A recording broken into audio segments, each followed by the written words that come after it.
दोस्तों, ये बहुत ही हैरत की बात है कि आखिर मेरी जेठानी के पेट में बच्चा कैसे आया, जबकि मेरे जेठ तो पिछले 2 साल से घर पर ही नहीं आए थे।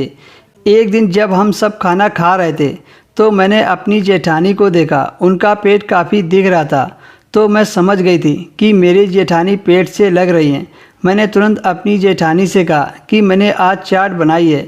ऐसी हालत में तो आपको चाट खाने का दिल करता होगा। ये बात सुनकर जेठानी खाना खाते ही रुक गई और जो खाना था वो गले में अटक गया था। और ससुर ने भी जेठानी को हैरान होकर देखा। वो सबके सामने कहने लगी कि तुमसे किसने कहा कि मैं पेट से हूँ? तुम अच्छी तरह जानती हो कि मेरा पति पिछले 2 सालों से घर पर नहीं है, तो मैं पेट से कैसे हो गई? ये बात सुनकर मैं दंग रह गई कि कैसे मेरी जेठानी झूठ बोल रही है, जबकि उसको देखकर साफ साफ पता चल रहा था कि वह पेट से है। और अगर उसका पति आया ही नहीं तो ये बच्चा किसका है?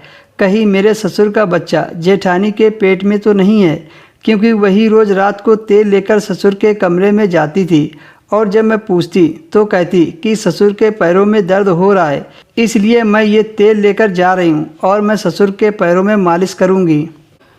एक दिन ससुर ने कहा कि मैं जेठानी को अपने मायके छोड़ आऊँ, क्योंकि उसका पति नहीं है तो मुझे ही जिम्मेदारी उठानी पड़ेगी।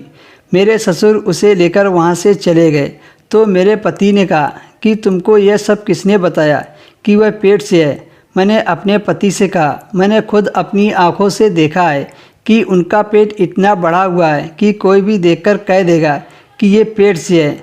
मेरी यह बात सुनकर मेरे पति हंसने लगे और कहने लगे कि उनका पेट खाने की वजह से बढ़ रहा है और तुम समझ रही हो कि वो पेट से है। मेरा भाई पिछले 2 साल से वापस नहीं आया है, तो वह पेट से कैसे हो गई?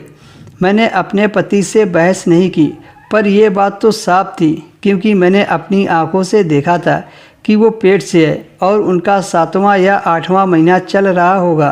पर हैरानी इस बात की थी कि वो ये सब छिपा क्यों रही हैं और ये बच्चा किसका है। एक रात मैंने फिर से देखा कि मेरी जेठानी कटोरी में तेल लेकर ससुर के कमरे में जा रही थी। मैंने जेठानी को रोककर पूछा, ये तेल लेकर कहाँ जा रही हो? तो वह कहने लगी कि ससुर के पैरों में दर्द हो रहा है, मैं तेल मालिश करने जा रही हूँ। फिर मैंने गुस्से में कह दिया कि तुम रोज़ तेल मालिश करने के बहाने ससुर के कमरे में जाती हो और ससुर के साथ नाजायज़ रिश्ता बनाती हो, और मुझे तो लगता है यह बच्चा भी उन्हीं का है।